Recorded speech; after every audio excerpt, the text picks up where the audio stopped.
Naging mapayapa at makabuluhan ang pagdiriwang ng Araw ng Kagitingan sa Cotabato City. Kung ano-ano ang mga aktibidad doon, alamin natin sa report ni Trisha Aragon ng PTV Cotabato.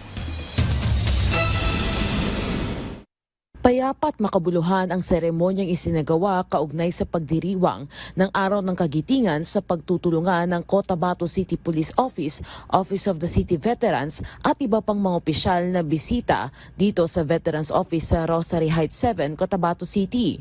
Ginugunita ang Araw ng Kagitingan para parangalan ang walang kapantay na tapang na mga bayani na ipinagtanggol ang kalayaan ng bansa sa harap ng matinding pagsubok. Kinikilala sa araw na ito ang mga sundalong Pilipino, mga veterano at ang mga nagbuwis ng buhay para ipagtanggol ang ating kalayaan.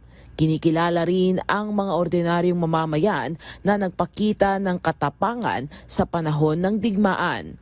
Ang araw na ito ay pag-alala sa katapangan at sakripisyo ng mga Pilipino at Amerikanong sundalo na lumaban sa panahon ng World War II, lalo na sa Bataan Death March matapos ang pagbagsak ng Bataan noong 1942. Nagsisilbing paalala ang Araw ng Kagitingan sa lahat na ang ating lahi ay handang ibuwis ang buhay para sa inaasam na kalayaan.